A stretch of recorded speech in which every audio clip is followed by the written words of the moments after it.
Good late afternoon, everybody. We're coming to you this afternoon from Highland Park. This is the virtual home for now of the Syracuse Mets. And today, boy, are we excited. It is the beginning of the International League's E-League, game one of a three-game series with our PawSox taking on the Syracuse Mets. Here we are back with you again on another Thursday. Josh Maurer with my partners Jim Kane and Mike Antonellis. Guys, we did two great exhibition style games. That was kind of like our spring training. But now, Mike, we're going to get it going for real. The International League has organized some really fun E-League series that'll get going here today. Yeah, I'm very excited about this, Josh. And I'll be honest with you, I don't know if I want to play now and be part of that E-League team since I like this game, but I think I'll stick to the broadcasting because I like being around you guys. So this will be fun, and we're on the road here tonight. Yeah, the Paw Sox will be the visiting team, Jim Kane.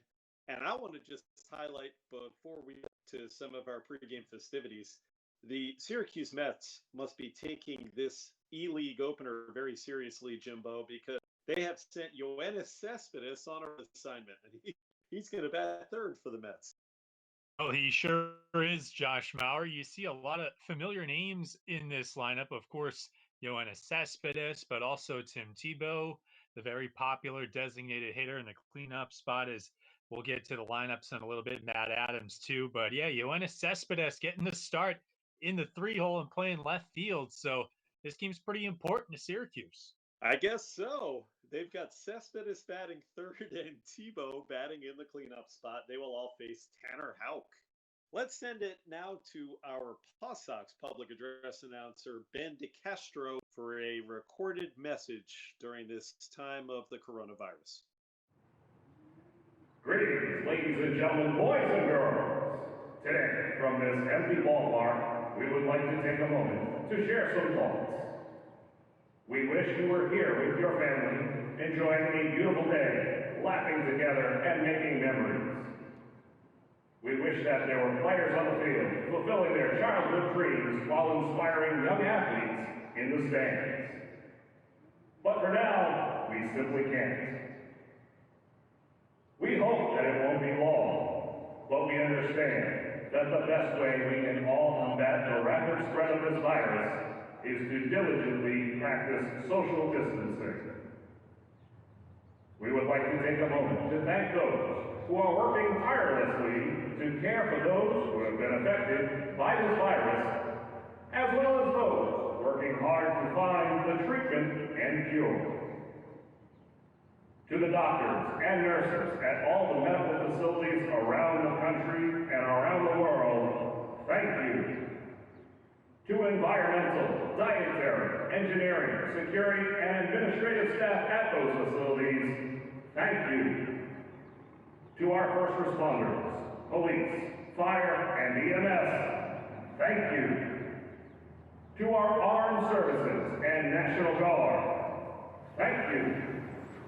To those who continue serving to keep our country the land of the free and the home of the brave, and their families enduring these unprecedented times here at home, thank you. To our government leaders and teams working together with the single goal of flattening the curve, thank you. To the restaurants, businesses, and organizations who have adjusted the way they operate in order to continue to provide goods and services to our community, thank you. To those companies who are working to provide supplies that will increase the survival rate and decrease the spread, thank you.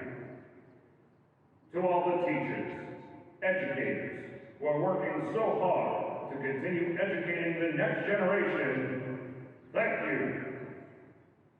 To the moms, dads, and relatives who are perhaps stepping into new roles or extending themselves in ways they never thought possible to simply provide a sense of normalcy and balance, thank you. We encourage all of you, everyone, to keep checking in on each other. Make time each day to connect, whether by phone or video chat, with those whom you simply cannot visit with. We know that brighter days are on the horizon. When this fog clears and the sun shines once again, we seek to welcome you with open arms as we sing "Take Me Out to the Ball Game," and most poignantly, "Take Me Out with the Crowd." Until then, please continue to stay safe at home. And a very important message from the PawSox to all of our fans as we continue to wait for baseball in 2020. Let's now send it back towards McCoy Stadium in brighter days and introduce you to Nicole Michelle, who will perform, even though we're going to sing it at McCoy and play the game in Syracuse today. Let's go to McCoy for the national anthem.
There she is, Nicole Michelle, performing our national anthem. This game will be played at Highland Park in Syracuse today, but you know that there's a tradition before the PawSox would normally take to the field at McCoy. We've got our anthem performed, and here in video form is that anthem itself, PawSox Baseball.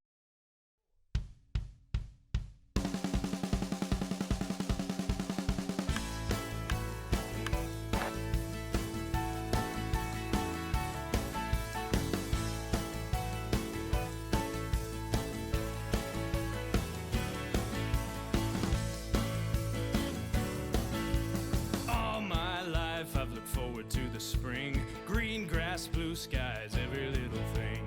Summer sunshine, moonlit nights, my favorite team playing under the lights. It's a family fun tradition, it's a summer fling, to catch a rising star and to stand and sing. PawSox baseball, where dreams begin. PawSox baseball.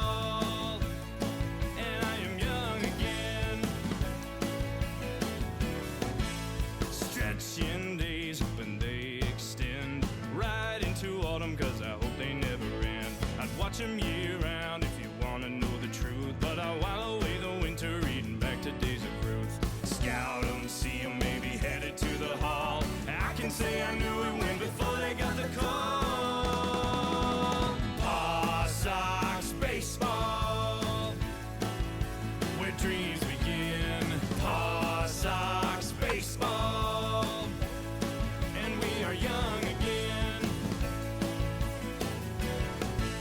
We are one team, we have one mission, caring for our kids while preserving our tradition. All our lives we've looked forward to the spring, The crack of the bat, the whoosh of the swing, warmth of summer, golden twilight. My favorite team never gives up the fight. It's a fun tradition, it's more than a fling, to catch a rising star and to win a ring.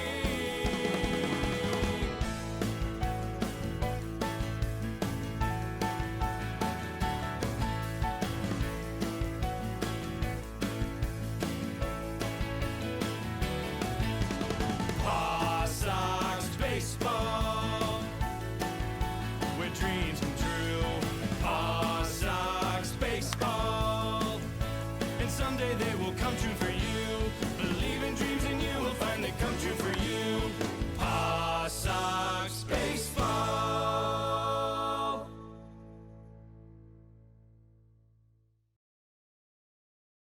There you have it. PawSox baseball, the anthem of the Pawtucket Red Sox. We're ready for game one of the International E-League season. PawSox visiting Syracuse. Josh Maurer, Mike Ellis, and walk-off Jim Kane. And let's get to the Yingling starting lineups. Mike, for the PawSox, it was the hero of their exhibition win against Buffalo in the leadoff spot. Yeah, Zue Lin. How about him? He's been outstanding patrolling center field for the PawSox. So we won't see a walk-off by Zue again, but maybe he'll be the hero late in the innings here, 7th, 8th, or 9th innings. We hope it's not a walk-off for the Mets today, Jim Kane. We talked about Yoenis Cespedes and Tim Tebow. That makes a very interesting middle of the order. It certainly does. And Josh, let's hope there is no walk-off today, because that would be bad news for Pawtucket. But yes, Cespedes, you see him highlighted there.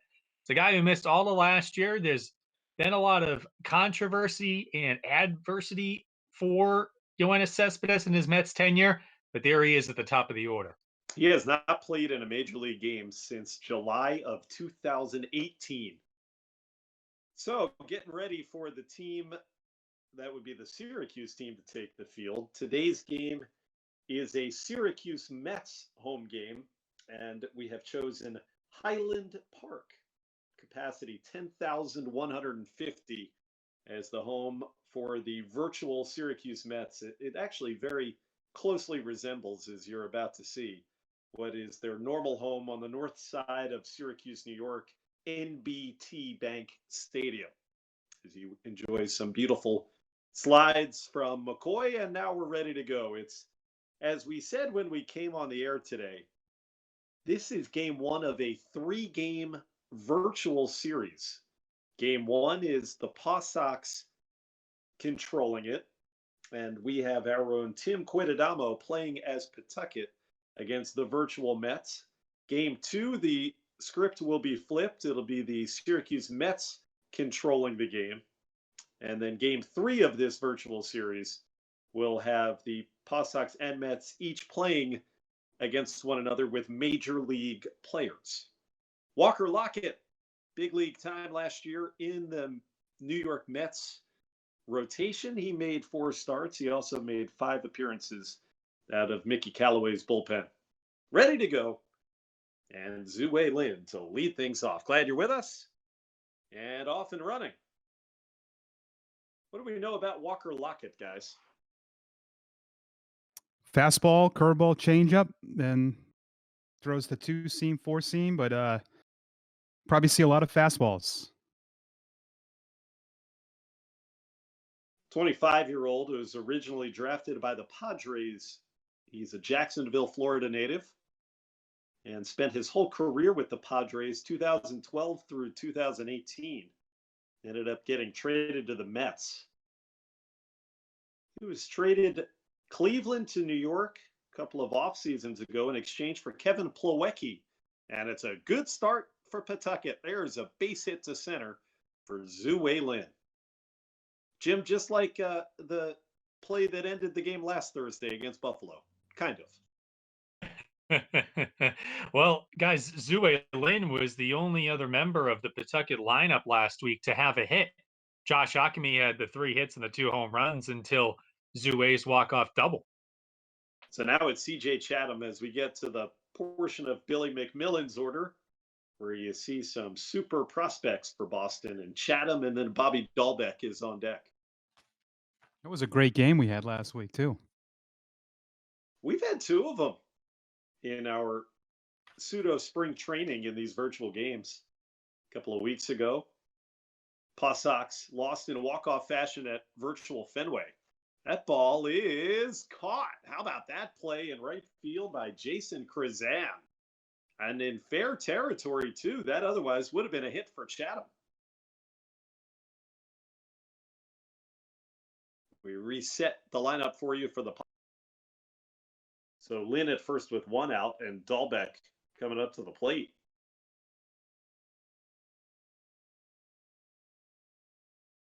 So in their exhibition season that we've had on these Thursday late afternoon productions for you on Twitch, PawSox have lost the game, and then they won the game last week. Now ready for the virtual International League's E-League season. Dahlbeck into right, but foul. Oh, you were right, Josh. That tumbling catch by Krazan, if he misses it, it's a run and Chatham's at third base. Big Bobby Dahlbeck, one of the candidates you'd think at some point to be playing. People have talked about first base for the Boston Red Sox if and when we play in 2020. And some of the most prolific power you'll find really anywhere, but especially in this organization. Good at bat here against Walker Lockett. Yeah, they'd be quite the two. Moreland and Dahlbeck platooning. The 2-2. In the dirt. Nice stop by Rene Rivera to keep Lynn in place. And so we'll see if Zue is running on a 3-2 pitch. He is holding, and ball 4. Good start here for Pawtucket. That was a patient at bat by Bobby. And guys, I think that's something the organization is going to want to see a lot more from Dahlbeck because he's going to get pitched like that, where they're going to want him to chase. And he did. He laid off some close pitches where he did not chase. Now, Rusney in the right field. Zan is not going to get it. And the Sox have him loaded up. It's a bloop single for Castillo. Take a look at this swing here, Jim. It looked like he got jammed a bit, sort of an inside-out swing, and Castillo just dumps it in front of Krazan in right, and now the PawSox with an immediate threat here in the first inning. And the man who was the offensive star in the Buffalo win last week, it's Akami to the left side and through for a hit, and the PawSox are hard. Boy, Akami, he remains red hot in these virtual games. A fist pump. The PawSox take a 1 lead. Yeah, he's 5 for 9 now, guys, in the virtual games. Great job, too, by Akami on a pitch in the outside corner, waited back, and he went with it the other way. Base is still loaded for the designated hitter, Jansen Whitty. Late on the fastball by Lockett. About this start, only out that Syracuse has recorded was on a diving catch in right field.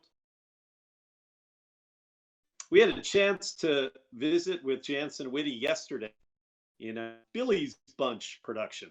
Lived that for you in a few. Off speed from Lockett, nothing in 2. And was showing off for us some of his woodworking that he's been doing in the offseason in his home in Texas. Got him looking. Whitty could not get the bat off his shoulder. It's a big second out. Josh, I expected him to reveal your picture on one of those Whitty's wood.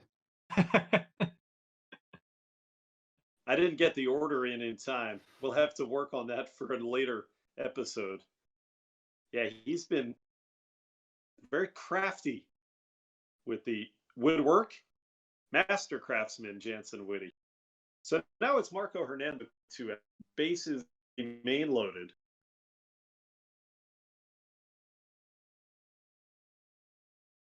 And you'd have to say that if Lockett is able to escape this with just the 1 run having scored, that might feel like a minor victory for the Mets.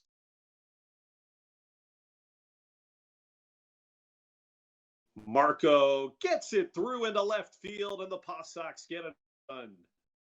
Boy, like a carbon copy of Akami's hit, the lefties going the opposite way, and it's 2-0.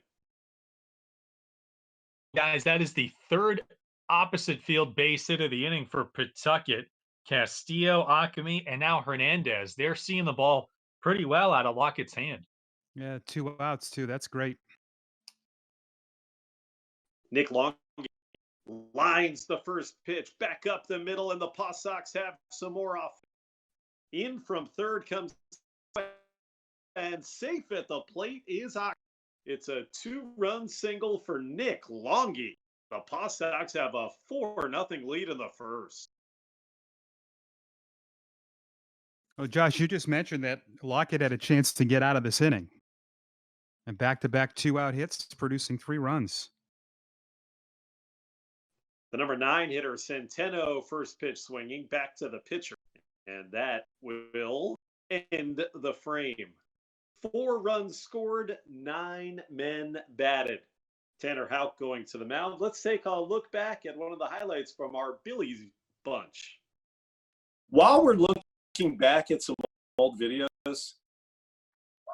we're gonna go back and take the greatest hits for whom the man for whom this chat is labeled.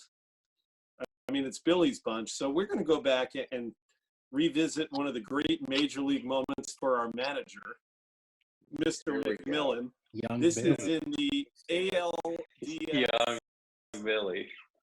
And then we're going to get the reaction from his players. Let's take a look at Pedro pitching to Billy McMillan. Martinez out of the stretch. Check Singleton. Here's the 0-1 pitch. Base hit right field. Singleton rounding third. Here's Nixon up with the ball, and Singleton will score without a throw. And Billy McMillan singles to right, and the A's are down by 1. Red Sox 4, Athletics 3. And they're going nuts at the Coliseum. All right, let's open the floor. Who wants to critique Billy's at bat there? Can't critique a whole lot. You got to hit on Pedro. You got to hit. Pedro out of the game. I'd say can't critique anything right there. Wind was blowing.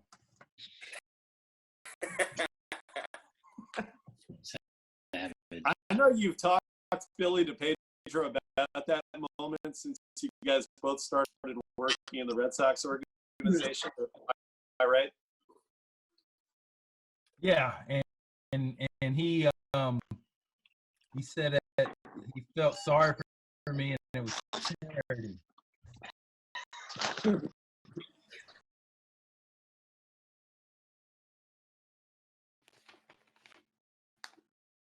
And if you'd like to see the full version of what was a half-hour show last night, that Billy's Bunch, you can check out PawSox.com.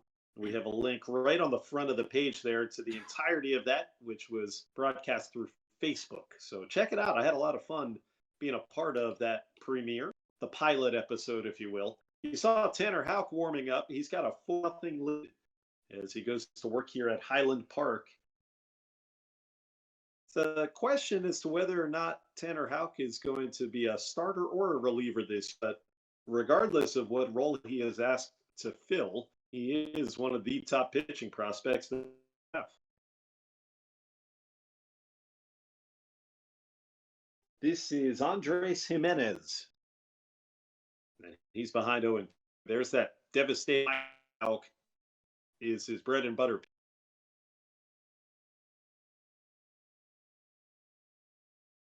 Jimenez is a speedster, first year at AAA, and he strikes out 3 pitches, and Tanner Houck takes care of Speedy Jimenez. Yeah, I think why some of the organization like him as a reliever is just that fastball slider, but he is a bulldog on the mound, so that's why you could see him as a starter as well. Max Moroff and then Yoenis Cespedes for the Syracuse Mets. Moroff, an IL veteran, a lot of time with Indianapolis, last year with Columbus. So he was in the Indians system before the Mets.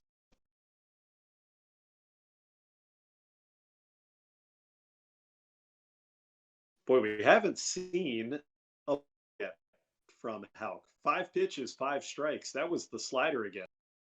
I think virtual Tanner looks pretty similar to real Tanner Houck, don't you think? Yeah, I think it's the same glove too. 0-2. There's the first ball from Houck. But if you look at the Red Sox major league pitching situation, there's more of a need for starting pitching than for relief pitching at this point. Moroff's alive, and so Tanner was floated out there as one of the options to take either the 4th or 5th spot in the big league rotation coming out of spring training. Moroff fouls off another one. You know what, guys? He might be that second guy in after an opener. That might be a good role for him. 3, 4 innings.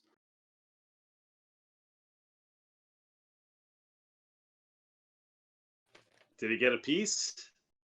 He did. He just got a piece of that slider. 5. And what is it about this slider that has been so prolific for Houck? You see, fastball 95. It's 2-2. What is it about that slider, gentlemen? Well, Josh, I think that previous pitch goes to show it well. He can throw high heat like that, and then he can have a hard, tight slider that just drops off the table. And there's strikeout number 2. Tanner Houck with a terrific start to this outing. I think what he does that impresses me the most with that piece, he makes it move in different direction varieties. It's not the same coming out of that right arm every time he throws it. This is a fun matchup here with Yoenis Cespedes on a rehab. The Mets sending him to Syracuse for this virtual opener. On the ground to Marco Hernandez. It's a 1-2-3 start for Tanner Houck. PawSox have a 4-0 lead after an inning. Well, we have a message for you coming from our first at the Rhode Island Department of Health. As we get ready for the bottom of the first inning, spring is here, and our boys of summer wish they shower you with a host of family memories. While we wait together, the PawSox want to thank some of the unsung heroes of our community. The good people who work at the grocery stores like Dave's Marketplace, Shaw's, and Stop and Shop, who make sure we are only taking 2 packages. We are performing at school. We don't always remember to thank you for, especially now. We appreciate you and your role with our roles. That's from the Island Department of Health. Let's go to the second. Turn things over to Mike Antonellis for the play-by-play. Thanks, Josh. Well said. We do thank everybody, all the unsung heroes. Pawtucket sent all 9 to the plate in the first. We like that. As Zue gets things started again, and how about that? He's 2 for 2 with a bloop single. First pitch off Walker Lockett, who's now given up 6 hits. You see his line? Yeah, and I think this is one of the advantages that teams are going to have in this international E-League competition. When you are controlling the team, as our own Tim Quidadamo is, he can swing early as he's not. I mean, Tim's swinging at the first pitch. He's not waiting around. And I think it's been an advantage for the PawSox here against Lockett. Yeah, Guys, Lockett's. Go ahead, Jim. I was just about to say, this resembles his style at the plate when he was playing at Emerson College back in the day. Very aggressive hitter was TQ, as we call him. Well, this is just some bad luck there. It will be a 4-6-3 double play. That looked like a breaking ball that Tim stayed back on. That's what you do with a breaking ball, but that's part of baseball for you. Sometimes you hit it hard and you get penalized. Nice turn here, too, by Jimenez. And the stretch at first by the veteran Matt Adams. Yeah, Jimenez is an excellent defensive player that the Mets see play all over the diamond, not just short. Dahlbeck walked, his first time. And look at that first pitch curveball. So the sim is it's pretty similar to how you would throw Dahlbeck. That one's off of the pitcher, and Dahlbeck will have an infield hit. That's how Dahlbeck will get an infield hit. Yeah, they're going to have to check on Walker Lockett here. Look at him go down to a knee. Injury to virtual Walker. Well, Jim, you know this. Dahlbeck hitting a ball at you would have to hurt. Really would. That one took one hard hop off the grass and up and on a Lockett, but he appears to be okay. Castillo singled and scored. And Pawtucket scored 3 runs with 2 outs after Lockett struck out Whitty. Marco Hernandez and Nick Longy delivered run-scoring hits.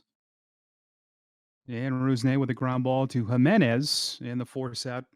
6-4 in Pawtucket. Wow, they don't score despite 2 hits, but they have a 4-0 lead as we go to the bottom of the second on our virtual E-League. All right, we got the Mike Tamboro reading of the longest game coming up. Almost 40 years ago, the PawSox played the longest game in the history of baseball. And Steve Krasner wrote a children's book that I want to read to you today. It was illustrated by Susan Stockweather. The longest game. It was a baseball game. One team won, one team lost.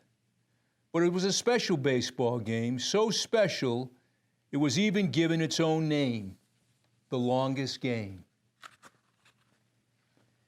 In the history of professional baseball, no 2 teams ever played a longer game than the minor league Pawtucket Red Sox and the Rochester Red Wings. They played in 1981 at McCoy Stadium in Pawtucket, Rhode Island.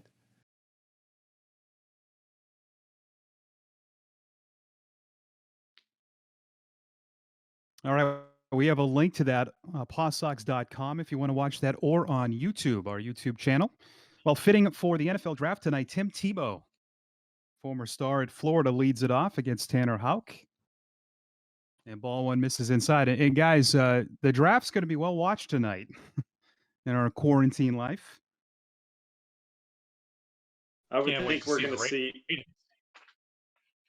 Sorry, Jim. We're going to see all sorts of viewership records for that NFL draft coverage. Nice play by Tanner Houck to get Tim Tebow. And Tim was a first-round pick back in his day, coming out of the University of Florida. And a very short-lived New England Patriot. Now Matt Adams, well-traveled. That is his vintage Bill Belichick. That press conference for the Tim Tebow signing is priceless. If you want to see Grouchy Bill. It's 0-1 with a high heat. Guys, Adams is your prototypical player, I think, in this era. Low average, high strikeouts, but high home runs. His major league career, he's hit 116 home runs. Parts of 8 years. Yeah, that's what he's up there to do. He doesn't get cheated on his cuts. He's got a World Series ring now. He was a big contributor to that Nationals team a year ago. Hit 20 home runs. Good clubhouse guy. That's hit to first, right at the bag, and Akemi takes it. So Tanner Houck with a good start. And this is what you love to see from him, guys. It's either been strikeout or groundouts. That's his game when he's on. And his control thus far of the fastball slider combo has been terrific. Nice little peek over his glove. That great view they showed us. Will Toffee, ball one outside. Toffee was born on the Cape. How about that? Born in Wareham, Mass. Actually played on the Cape. So deep down, he probably roots for the Red Sox. Hits it hard to center field, and Zue makes the catch, and a perfect inning for Tanner Houck. Now, as we head to the third inning, we ask all of you for questions from the chat, and we're going to answer that at the end of the 5th inning. So we'll have that coming up at the end of the 5th. And as we head to the top of the 3rd, the PawSox will have Josh Ockamy, Jansen Whitty, and Marco Hernandez. And to describe that, here is Jim Kane. Thank you, Mike Antonellis. So, yes, Josh Ockamy will lead it off against Walker Lockett. The PawSox have 7 hits through the first 2 innings, and now Ockamy drives one out to right center. But there's Brandon Barnes to haul it in, and there's the first out of the inning. I'd love to know the percentage, Jim, of first pitch swings by our PawSox virtual manager, Tim Quidadamo. And we're going to talk to him about that in just a few moments when he joins us on the broadcast. He's had a game plan, and it's actually worked out very nicely. Yeah, swing of the fastball. It sure has. That one he lays off. Jansen Whitty inside for ball 1. Whitty 0 for 1. He's the lone strikeout victim thus far for Walker Lockett. That one's driven in the air to center, and it hangs up long enough for Barnes to come in and snag it. So 2 balls to center and 2 outs here in the third. So will there be statistics, E-League statistics on who's the best front office player? Because Tim's going to be in the running. Tim should have retired after that top of the first inning. All downhill from there, right? It was the top of the first in which Pawtucket scored 4 times. They sent everybody in the lineup up to the plate, and they had 5 hits. Hernandez had one of those 5 hits. It was an RBI single to left. Oh, now Nick Longy on deck. Pitch count rising here for Lockett, 34.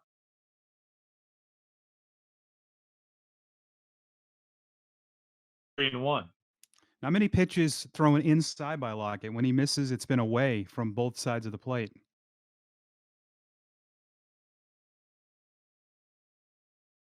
Lined and caught by the shortstop Jimenez. And it's a 1-2-3 top of the third for Walker Lockett. And through 2.5, the PawSox with a 4-0 lead for Tanner Houck as he goes back to work in the bottom half of the inning. Bottom third of the order. It's been 6 up, 6 down thus far for the right-hander. Eric Barnes, who was busy in the top half of the inning, will lead things off in the bottom of the third.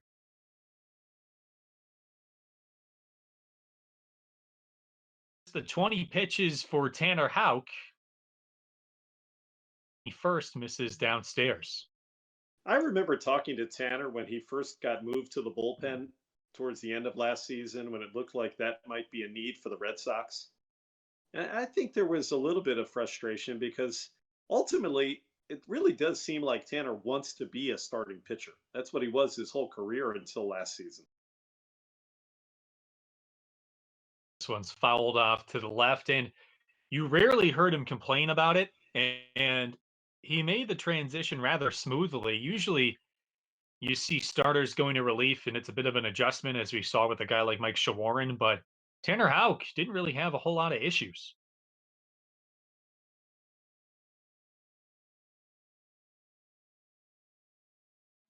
Barnes chases, and it's a full count. Yeah, and I think you can dangle too. If you have a chance to get to the big leagues quicker, you'll certainly do whatever they ask. Old foul, and the count remains full. But you saw him. You saw him a lot more than you did in Pawtucket when you were calling his games important. Yeah, the one thing that I always looked at with him is his velocity didn't dip. 5th, 6th inning, he's still throwing 95. All the guys I'd ask about his slider, they just said it has movement on it they've just never seen. It's almost like a heavy slider. But I don't think you can cap guys off and just say he's going to be a reliever. I think you let him start as long as he can. That is the first Syracuse Met to reach against Houck, and now Rene Rivera grounds it to Ockamy, goes to second for 1, relay to first in time. So just as soon as the first base runner reaches, he is erased, and now there are 2 down. Let's take a look at the replay here. Me starting a nice 3-6-3. That's the wheel and the relay from Chatham, and that's part of the game that Acamy's worked so hard on over the years is his defense. really well played right that time against a slow-footed in Rivera getting to first base. The bases are clear. There are 2 outs. And now the number 9 man, Jason Krazan, steps to the plate. Krazan has been at the AAA level for each of the last 5 years and has yet to taste any big league action. I saw him pitch in a game, Jim. Double-A. He'll do it all. He's in right field to use. Going inside. 1-2. He knows his way across the International League West Division, does Krazan. 4 years with. Strike 3 called over the inside corner. Houck paints a fastball beautifully in at the knees. Krazan didn't think so, but he takes with him the 3rd strikeout for Tanner Houck, who has faced the minimum over the first 3 innings so far. As we play on here in game number 1 of this 3-game E-League series. And to tell us more about that and joining us now is our manager of PawSox Productions, Tim Quidadamo. And to start that off, we'll go back to Josh Maurer with the play-by-play. Thank you, walk-off Jim. And here comes Nick Longy, who's got the big hit in the game thus far.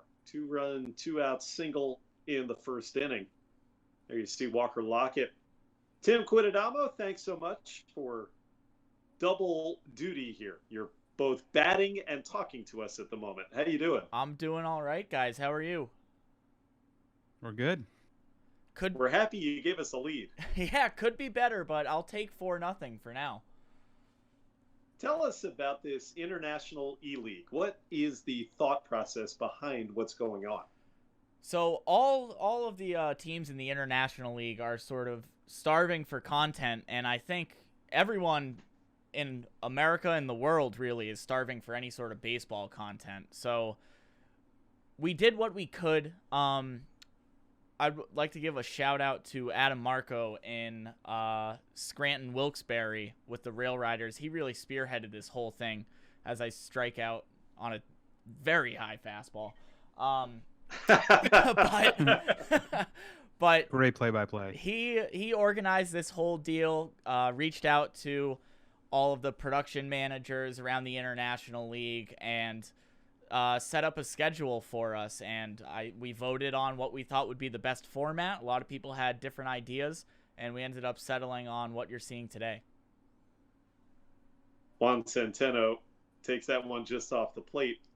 Are we going to attribute you chasing that pitch to answering the question at the same time? I'm not an excuse guy, but let's go with that. Centeno yanks it foul. I would. I don't know how you could do both. I could not play and talk. Yeah. Supposed to have an empty mind as you hit. Oh, it doesn't get much more empty than just talking to you guys, right? There's a hit for Tim and for Juan Centeno and for the virtual PawSox. Centeno has his first knock. It's the 8th hit that you've gotten off of Walker Lockett, Tim. He's leaving a lot of stuff over the middle of the plate. One of the rules of the International E-League is that we play on veteran difficulty, and I've been playing MLB The Show. I think my first one was 2007, so I've been playing it for over a decade now, and honestly, if we're playing on veteran, I'd look out for me if I was other teams. Nice play by Max Moroff here in the hole from second base. The ball pulled by Zue Lin. They get the lead runner, Centeno. So 2 out. And here comes C.J. Chatham. Yeah, so now, rookie would be the beginning, right? Veteran's the second easiest? Yep, exactly. What's the thought process, Tim, behind how we're going to keep track of all this? Are there going to be standings? Are there going to be champions at the end of it? How do we do this moving forward? Yeah, so another part of the rules is after every game, clubs aren't required, but they're encouraged to stream them on Twitch. So I thought, what better way to integrate it while we were already... Oh, get down, ball. Let's go. As we were already... That's a fair ball for Chatham. Are you going to score Zue Lin, I'm testing it. Oh! The relay, he's out. It goes Krazan to Moroff to Rivera for the out. We're going to have to question the third base coach after that one. We're to the bottom of the fourth, and it's still 4-0 Pawtucket. As you see the top of the order due up for the Syracuse Mets. What was your thought process there, Tim? Hey, relays are difficult. So I had two down there. Chatham, looking back, I probably should have held him at third with Dahlbeck coming up, but Chatham hit a ball right down the line, thought it would roll around in the corner a little bit more than it did. I was already waving Suway home, and it takes two good throws to get someone out with a relay, and the Mets just had it there. Good fastball from Houck to Andres Jimenez, who struck out to begin the first. So we were talking about what is going to end up moving forward with this International E-League and how teams are going to play one another in 3-game series. Nice play by Chatham to take care of the speedy Jimenez. Yeah, that's exactly right, out. Josh. So one game of the series is this one that you're watching right now. The second game of the series won't actually be myself or any representative from our front office playing. It will be a representative of the Mets playing against the computer on their own end. So technically, we won't have anything to do with the directing, with the between innings content. It'll be game 2 is just the Mets, which is a breath of fresh air for me that I don't have to be running this stream out of my bedroom like I am now for them. And then game 3, MLB The Show doesn't let you play with minor league teams online. So game 3 will be head-to-head with the big league clubs. Max Moroff has the first hit of the game for Syracuse off of Tanner Houck as he's that one into right field. A one-out base runner for Syracuse. That coming after 3 1/3 hitless from Tanner. And here comes Yoenis Cespedes, the big league rehabber. Yes, we even have major league rehab assignments here in our International E-League. So it sounds like a cool thing that all of the teams just about in the IL are participating in. If fans who are watching our Twitch today, TQ, if they want to follow along as we go in further in this 3-game season and then as other series come up, what's the best way to get the information to follow these? If you follow other International League teams on their social media, they've been putting out some reminders and when they're live. I don't know off the top of my head what exactly the Twitch channels are. I know the Lehigh Valley Iron Pigs are at Iron Pigs Show. Charlotte Knights are sometimes in our chat room. They are pretty active on Twitch as well. So it's a lot of just engaging on social media, checking out other teams' websites just like ours. We're constantly updating it with when we're going live, what we're doing when we go live, because we do have a couple of different sort of things. Just like last night we had the Billies Bunch, which you did an excellent job on, Josh. It was a lot of fun to watch. But yeah, I would follow other International League teams just to see what they're doing. Here's Hernandez to Chatham on to first, and they double off Cespedes. Nice job, Tim. 4-6-3, and another scoreless inning for Tanner Houck. So it is still a 4-0 Pawtucket lead as we are getting ready for the 5th. Take a look back at something the PawSox have been doing on Wednesdays. They, in honor of our first responder Wednesdays, have taken the opportunity during our coronavirus outbreak to help those who are making such a big difference out there in our local community. This has been a Wednesday staple, right, guys, where the PawSox and their executive chef and his staff have been providing meals to local EMTs, fire department, medical workers. We know they could all use a meal these days. And so on Wednesdays, as part of the National Grid first responders, they've been providing lunches. Really needs. All right, for the 5th inning, I'm going to turn things over to Mike Antonello. All right, Josh, thank you and well said. As Bobby Dahlback has reached twice, and he hits it hard to right field, but Krazan is there to make the catch. Boy, Bobby hit that one. Well, Tim hit it, but it's virtual Dahlback. One out. Dahlbeck doing most of the work. Here's Rusney Castillo. And you know, it's great, guys. We're simulating. We're getting into nighttime. We started, it was light out. Rusney takes ball one. And I think speaking of that, Mike, I'm impressed with how much Highland Park today looks like Syracuse's normal home, NBT Bank Stadium. I feel like we're in the Cuse. The way that's where the PawSox just would have been this week. They would have finished out their seasoning road trip with 3 games there in Syracuse. Yeah, you think about the bonus today would have been an off day, so you're getting baseball. Castillo goes the other way down the right field line, and that's a fair ball. So Rusney into the corner. We're gonna and he'll have an easy double. We're gonna say it too here, boys. Well, the third base coach there was excellent, stopping Rusney.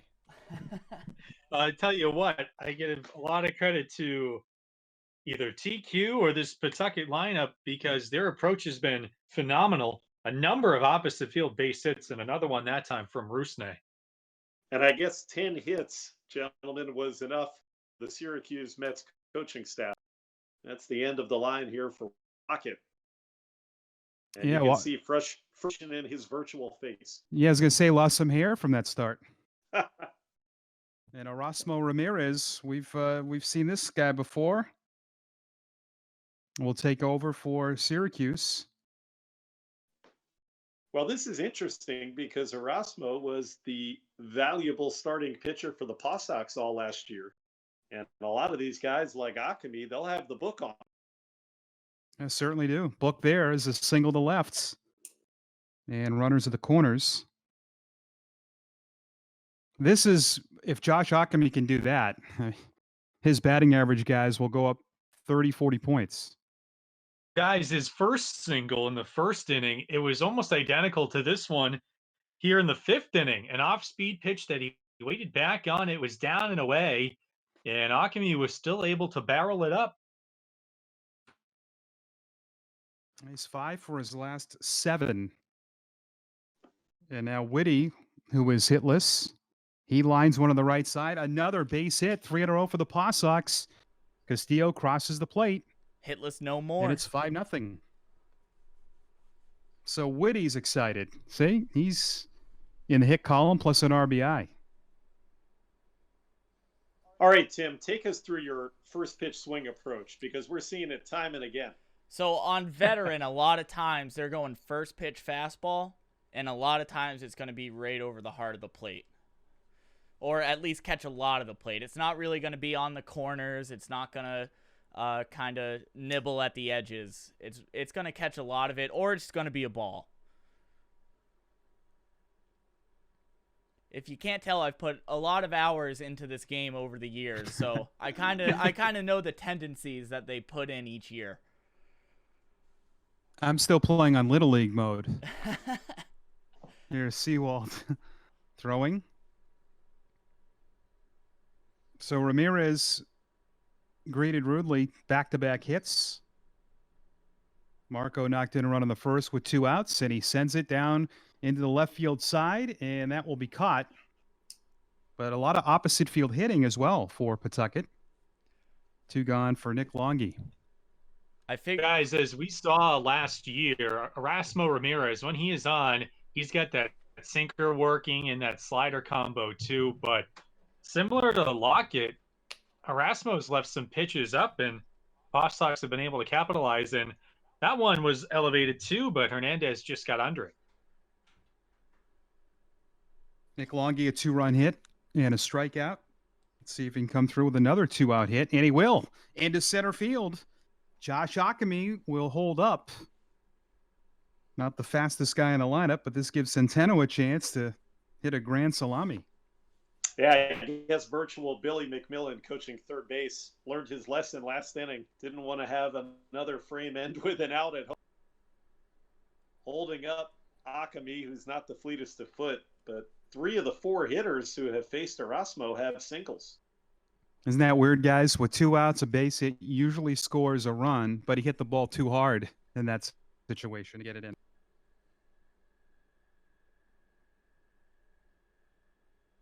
Centeno is 1 for 2, a line out and a single. A run in, and this one's blasted to left.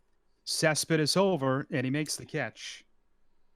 And Pawtucket will settle for 1 run in the inning, but they had a bunch of hits as we're halfway through, and they lead it 5-0. The PawSox Foundation is raising funds to support individuals and organizations at the forefront of the COVID-19 pandemic, including first responders, healthcare workers, food banks, and food distribution center, as well as other local charities in need. Please click the image toward the bottom of your screen to donate. We thank you for your contribution to helping the greater PawSox community during this unusual time. Stay safe, everyone. Well, it's been all Pawtucket on the road. And Tim Tebow will lead things off against Tanner Houck, who was dealing.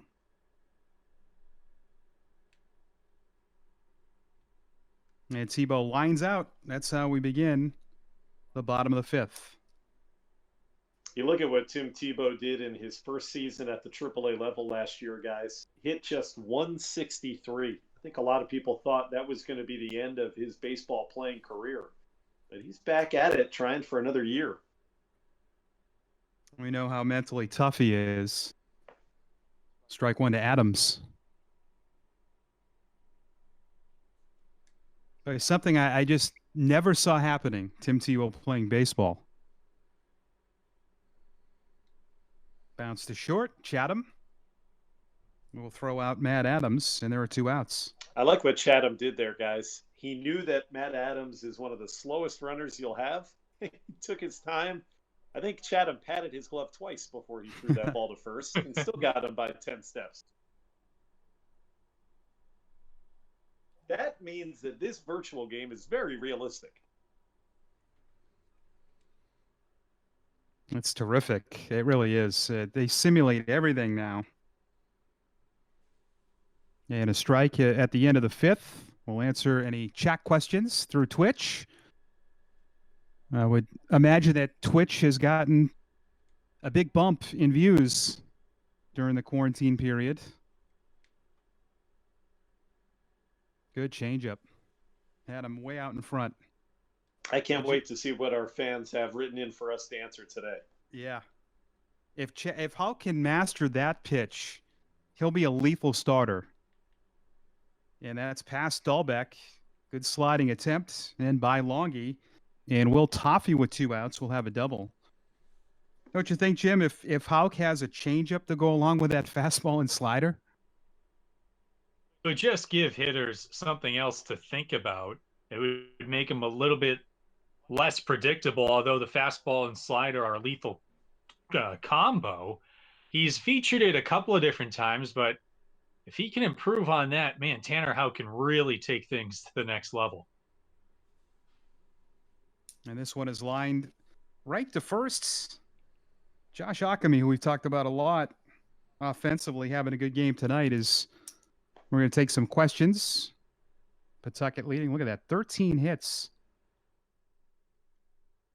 And I believe there's a question for me. What's the difference between AAA and AA talent? I would say for pitchers, guys, it's consistency. It's location. Guys throw 88 to 90, but they can paint it all over the place.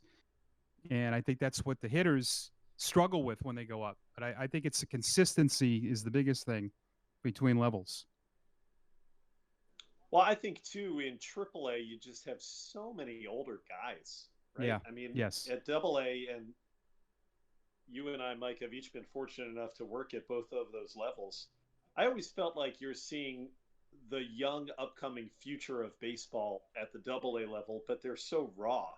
When you watch an International League game, you're watching guys who are sometimes 7, 8, 9-year veterans who have had significant major league time in their careers.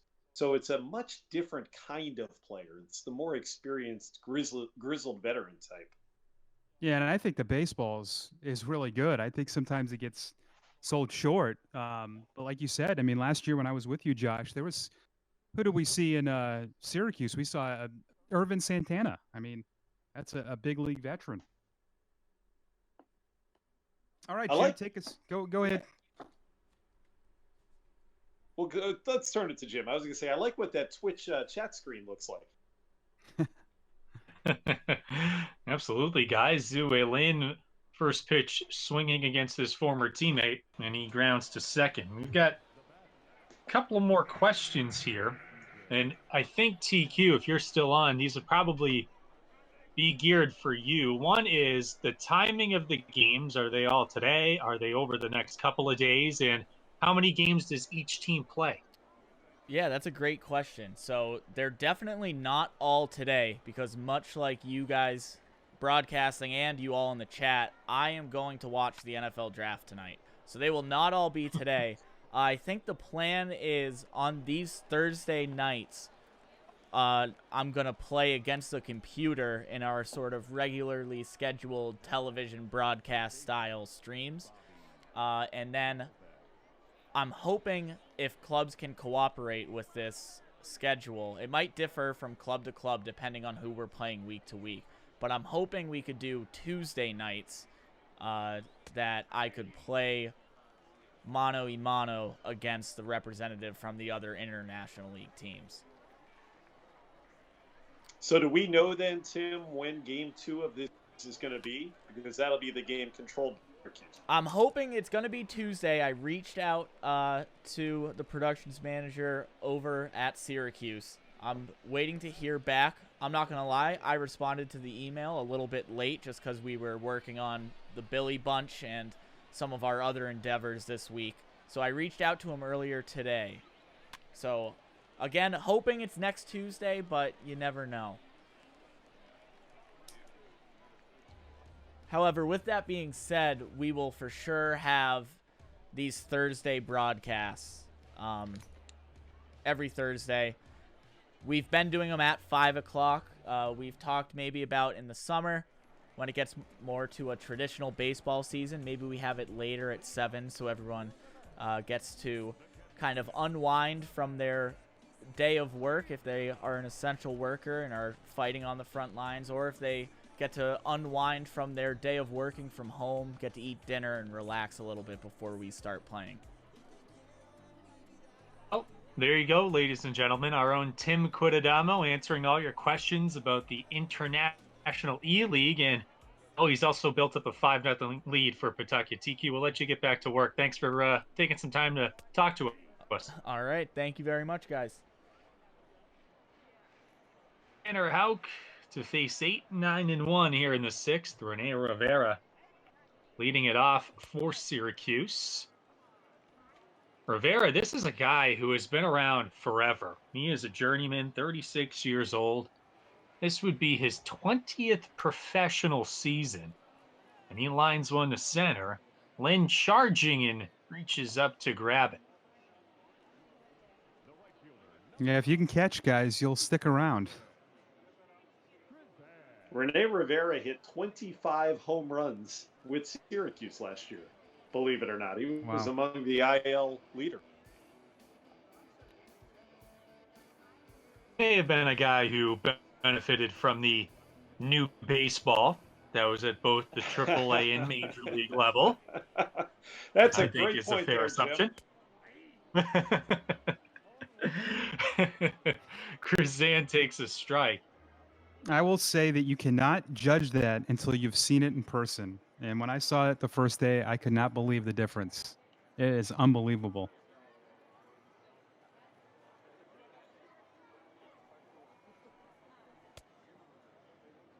Gonna miss. There's this slider, and Houck ahead, 0-2. Up in the upper right-hand corner, as we've had each of the last couple of weeks, our sponsors here in Pawtucket, as you see the scrolling sign. Strike 3 called over the inside corner. That is the 4th strikeout of the night for Tanner Houck. Krizan wasn't happy with it. 2 strikes.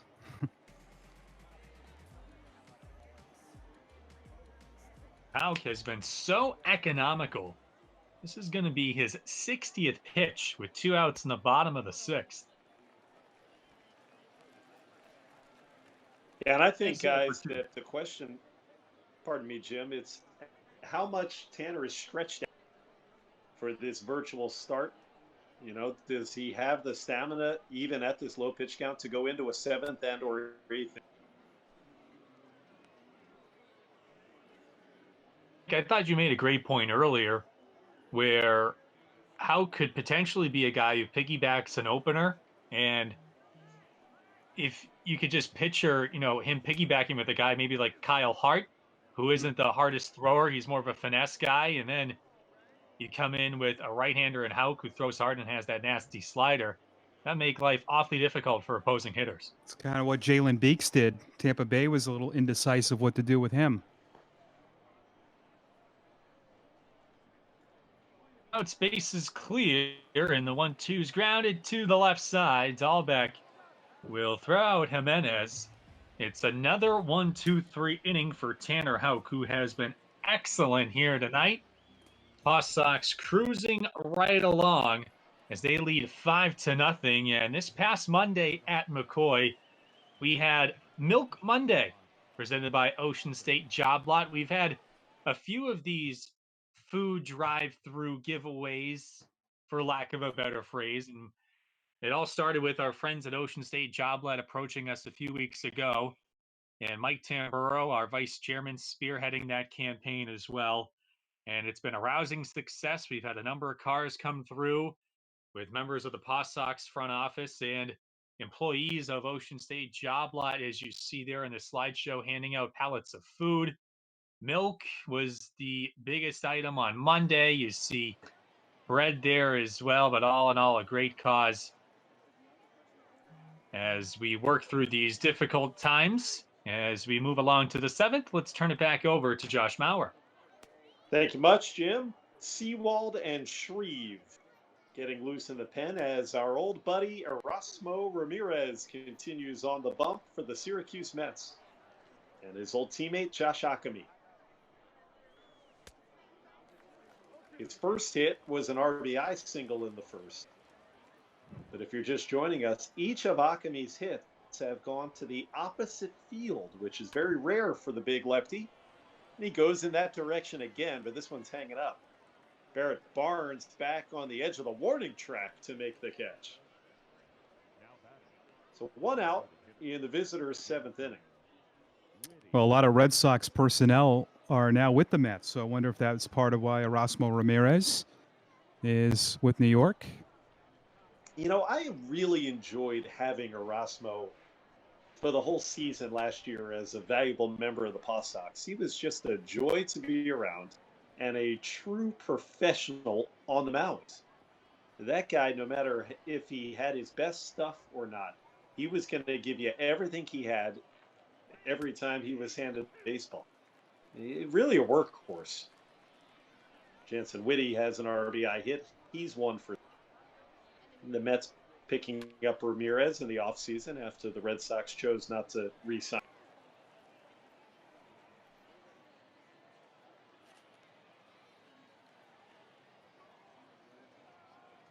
Big league time with the Mariners and the Rays for Erasmo Ramirez. 1 ball, 2 strikes on Jansen Whitty. Well, we're getting closer and closer to real sports news coming tonight. Mike, you were referencing earlier the NFL draft, first round coming up live in just a bit. And I said this earlier, I think it's going to break all sorts of ratings records. People are starving for actual sports news, something they can watch. And Whitty strikes out against Erasmo for the 2nd out of the inning. Now, who would have thought years ago? I remember when the baseball draft was done over the phone in the clubhouses, and people want to watch a draft, but it is exciting. They're going to be live from Roger Goodell's basement. The commission announcing the picks. Yeah, I'm sure Guys, he's got a man cave, right? A small little place. Does. I think that's the most interesting storyline in this entire draft, guys. I know people have talked about, the Dolphins making some noise. Where's Tua gonna go? But I think this whole technological aspect to it, I think, is the biggest story to see how it's all going to flow. Hernandez into the gap in left center field, and Marco has his second hit of the night. It's a 2-out double for Marco Hernandez, and that hit number 14 for the PawSox. So that's it for Erasmo, and here comes Paul Sewald. That's his big league time last year for the New York Mets. Back and forth between Syracuse and Flushing, New York, out in Queens City Field. He spent some time up there last year. So we see Sewald, the third pitcher of the game for Syracuse, and he's in to face Nick Longy.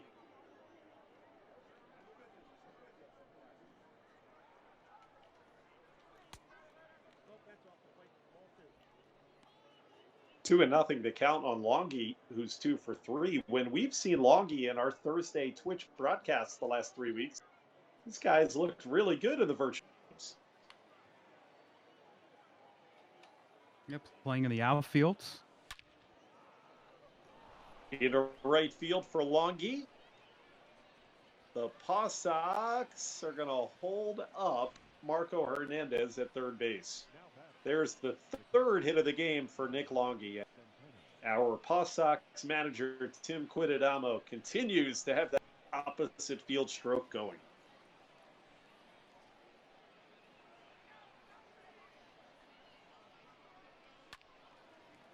Now Centeno, that's going to slice foul. Over goes Cespedes and unable to catch up.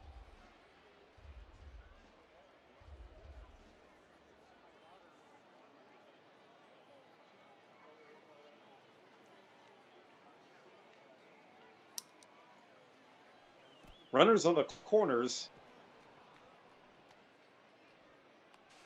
That one. Well, I'm having some internet issues, guys. Maybe you can pick up and tell me what just... Wild pitch, Josh. All right. Must have bounced in there. So the PawSox get run number 6. Hey, this is modern technology at its finest. All three of us broadcasting from our respective living rooms, and I had a little bit of an internet hiccup there, so I did not see that pitch. That one in the left field for a hit. Will they send Longy? No, they will not. And they're on the corners again for the PawSox. You know, Jim, to go back on what you said about the draft, what if something does happen tonight where the time runs out and there's no pick? I'm sure there's some backup plan for a technical mistake. That'll be interesting. I mean, I'm sure the clock's not going to go and they won't be able to make a pick, but I wonder what they would do. Zue Lin pops out to end the inning. PawSox get a 2-out run on a wild pitch and lead at 6-0.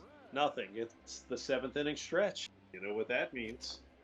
Presented by our friends at Marty's. It's time for taking you out to the ballgame.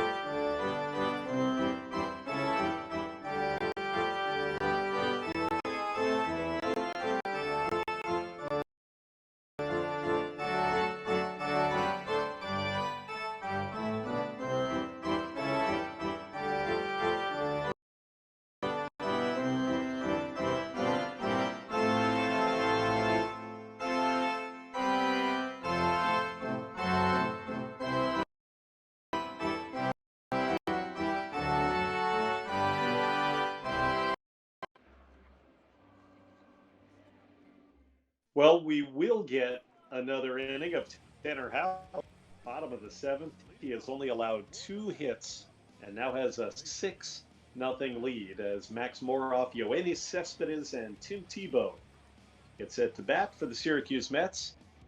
First game of our International E-League Series. So as our manager, Tim Quidadamo, told us, we don't know when Game 2 of this series will be played, but we certainly can't wait for it and hope it's anything like what we've had today.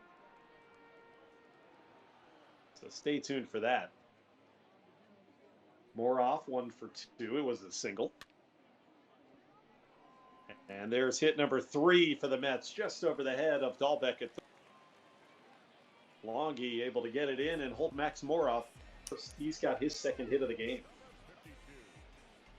Yeah, 2 of the 3 hits.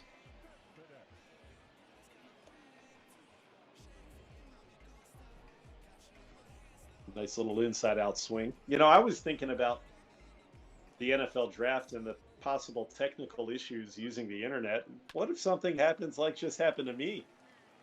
That one right under the glove of Dahlbeck for Cespedes. Now, you guys may have had a better look at it than I. Let's take a look at a replay. Did Bobby have a chance at this?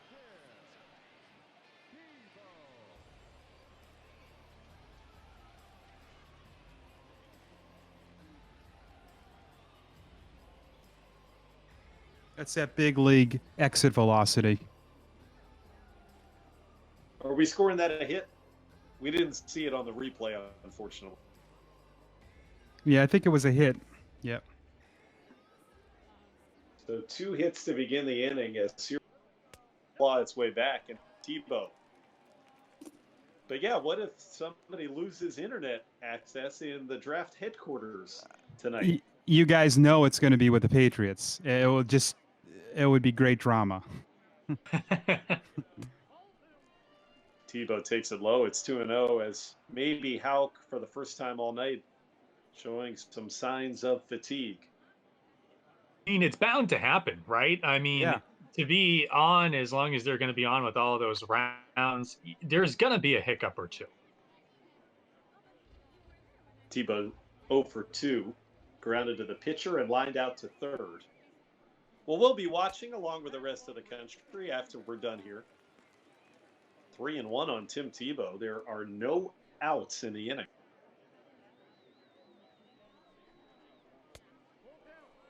Nice pitch by Houck. Went to the slider, his bread and butter, to make it a full count. Yeah, Tebow thought he was getting a fastball there.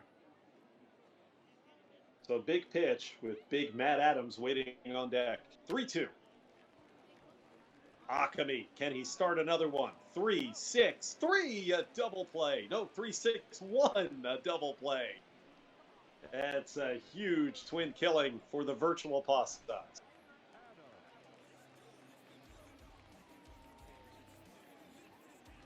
We are told in our ears by Tim that we would have watched that replay, but cut that off a little too quickly. But how about it, guys? That's a big double play.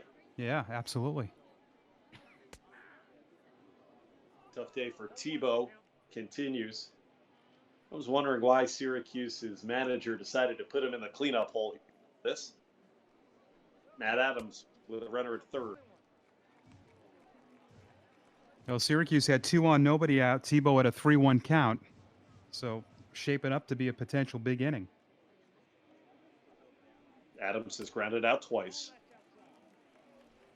You know, the big news yesterday that involved the Red Sox was the final release of Commissioner Manfred's report into the investigation and the sign stealing accusation. But I thought for the most part, guys, the Red Sox were pretty vindicated. There were no harsh penalties and really no harsh conclusions drawn.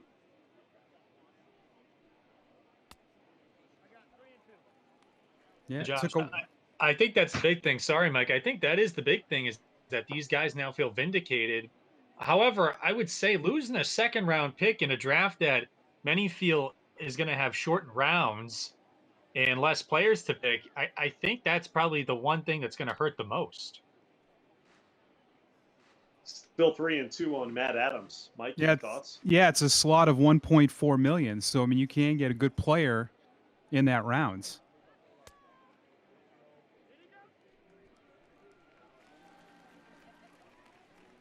Checked up, and it's ball 4 on Adams, and that's the third man to reach in the inning. Boy, does that make that double play look all the bigger. Yeah, I saw a lot of people say they didn't lose anything. I wouldn't go that far. I mean, you're still losing a potential impact player. 2 outs for Will Tuffy. But I think more than what you would have lost in penalty would have been lost in respect around the game, and certainly what people would have thought of your world championship in that 2018 season had MLB's investigation found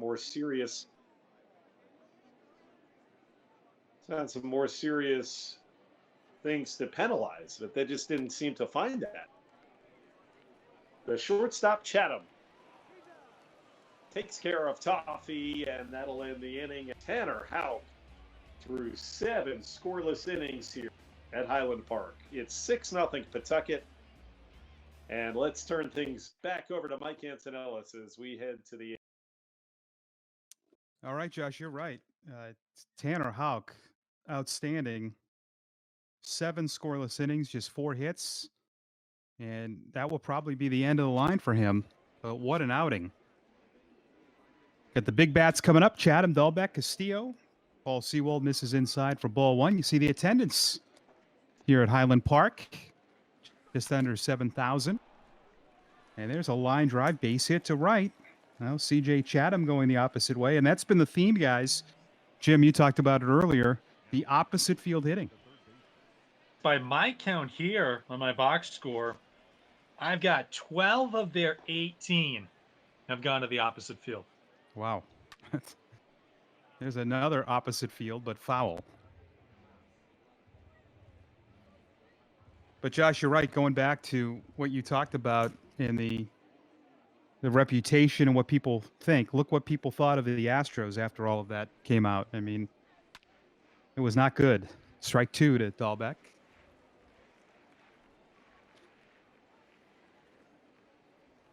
And I think that was the fear, is that you'd find things as severe as what A.J. Hinch and Jeff Lunau, Astros, were accused of.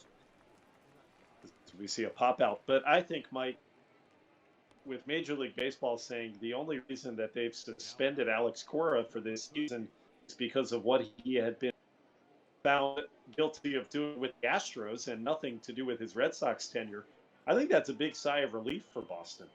Absolutely. Castillo, 2 hits. He scored twice. And he goes the other way, and another hit. And Jim's keeping track of that. It's 13 of 19 hits now have gone the other way. And a 3-hit game for Castillo. Well, we know has good power the other way. And that will be another call to the bullpen. Chasen Shreve, the left-hander, will take over. I want to see guys Pawtucket get to 20 hits. You got a good feeling they will. You know, I have a feeling that as many games as Tim Quintadamo is playing as the PawSox, we're going to see a lot of this. We've got a ringer here in charge, apparently. Well, I mean, this guys, has been as one-sided as it can get, Jim. Well, I will just remind you guys, as a fellow teammate at Tim's back in the day at Emerson College, that was one thing that our head coach drilled into our heads, was going the opposite way, and then you see it there again. Yep, Akami to deep left, but just short. Now, the teams can't, they got to use a front office, right? They're not going to bring in one of these professional gamers to play a game, because that will be unfair. Unless they're on staff. But apparently there's no rule about that. It could be anybody. Jansen Whitty with an RBI single back in the 5th. And Shreve misses outside. You see the bullpen. Nagosic, a former Red Sox farmhand, is getting loose. He was in the Addison Reed trade. That one has not worked out for the Red Sox. This is pretty good guys going over to the Mets. Big swing and a miss. Chatham and Castillo, the base runners. And there's a pop-up to right. Jason Krazan down the line. Just fair, makes the catch. And that will do it for the PawSox. 2 hits, they leave 2. But they're enjoying this one in the virtual simulation, or International E-League Game 1. They lead 6-0 in time for Sweet Caroline.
I'll start with you, Jim. How about Tanner Houck? 7 scoreless. He dominated.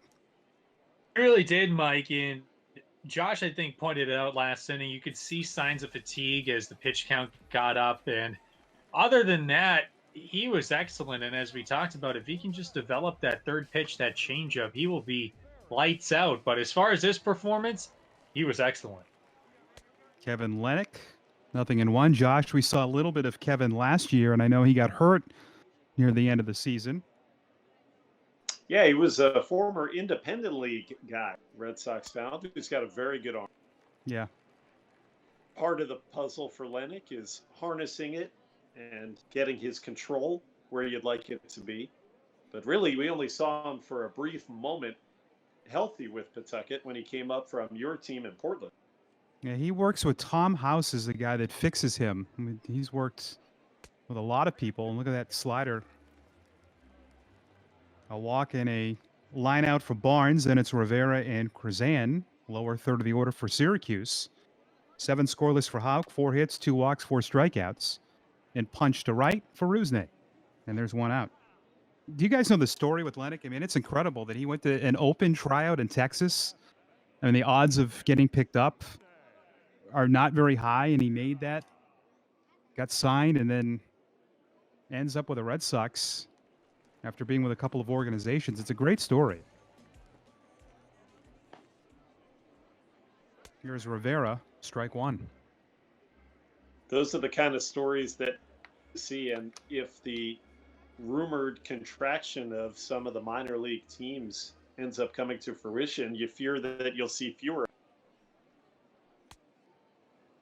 And it's swing spots. Yeah. I did see in that article by Baseball America that they do want to keep those potential cities alive with some form of baseball that MLB would fund. So who knows what that would look like. 0-2 and a foul ball. Rivera just a tad in front of that one.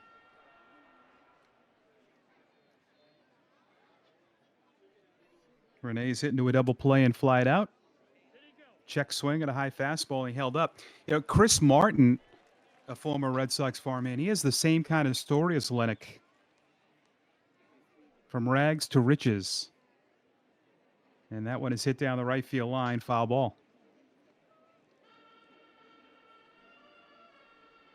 Look at the it's completely simulated guys into nighttime here at Highland Park. Swing and a miss. Good fastball, 94, and he buried it down, and there are 2 outs. Perfect pitch. Good stuff from Kevin Lennick, picking up right where Tanner Houck left off. You saw only 82 pitches for Houck to get through 7 innings. Virtual Tanner was virtuoso today. Good for him. Good guy. File back. He joined us on our first virtual broadcasts. He's one of those big Call of Duty guys, along with Chatham and so many big league guys. There's a foul ball outside of first.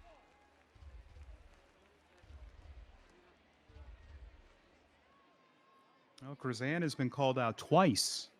Let's see if Lennick can make it 3 times. Almost.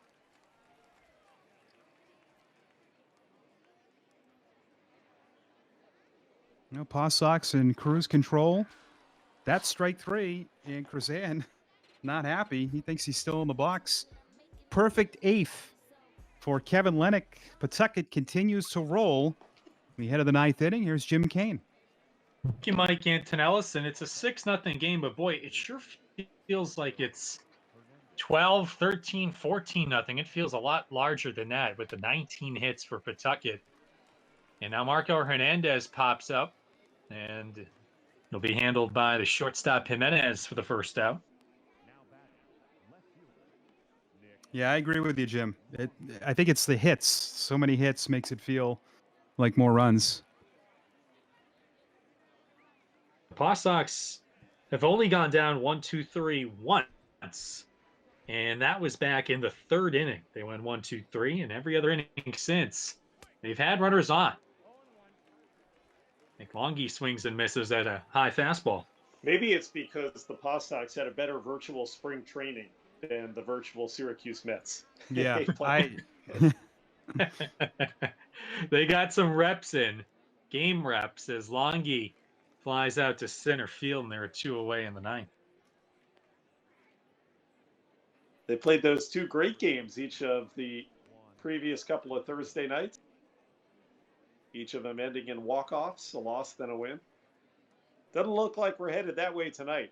This one has been in control from the first inning. Looks like the PawSox are going to take a 1-0 series lead in this 3-game set in the E-League series against the Mets. And there's a pop out to shallow center that's chased down by Jimenez. That's the second 1-2-3 inning of the night by Mets pitching. We'll go to the last of the ninth. Last chance for Syracuse. Tapia is going to come in, and he will take over, and he will try to close out a Pawtucket victory.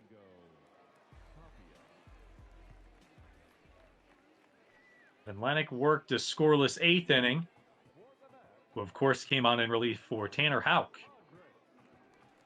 So Tapia to face the top of this Mets order in the bottom of the ninth. Jimenez 0 for 3, grounded out his last time up.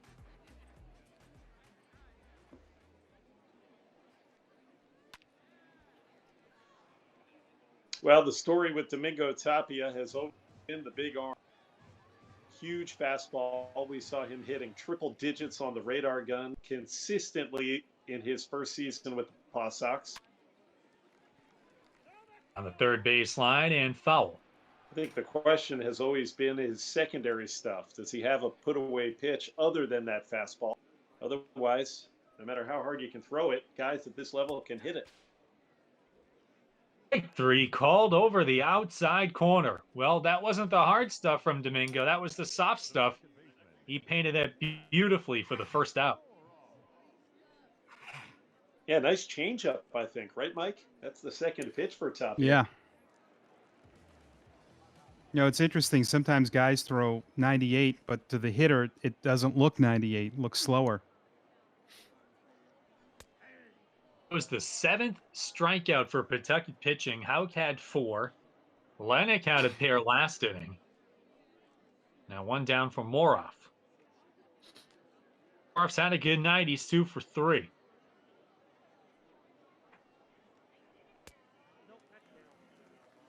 It's missing the inside edge at 95.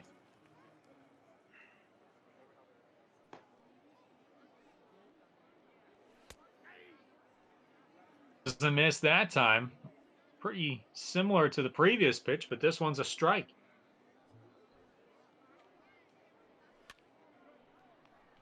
Popped up. Right by the plate. Centeno with the catch. And the PawSox are an out away from a victory. Yeah, I'm trying to think, guys.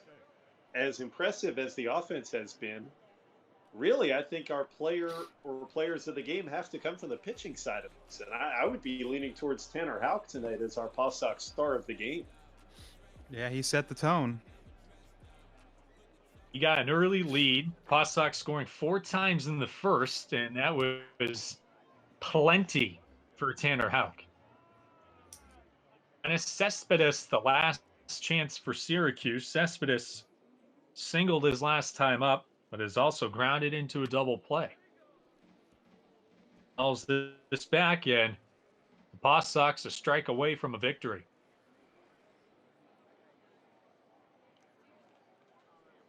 Tapia with an 0-2 pitch.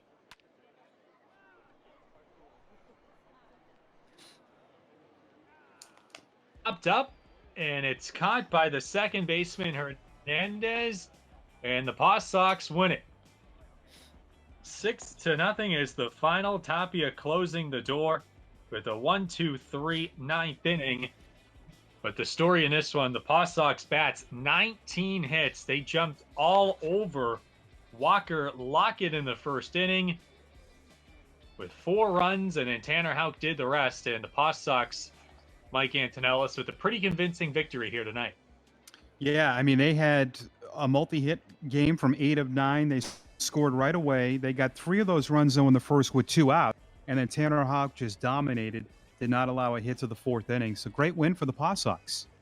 3 hits from Rusney Castillo and from Nick Longy. But I was looking at the same thing, Mike. You take a gander at 8 of the 9 guys end up getting more than 1 hit. That's incredible. And not much more you can say about Tanner Houck than what we already have. He was spectacular. And Josh Maurer, I will ask you, 19 hits, 13 of those going to the opposite field for Pawtucket. Who gets the credit, the PawSox or Tim Kodadama? I think it's TQ. Yeah, the PawSox player manager today. Doing a good job. They were ready to go.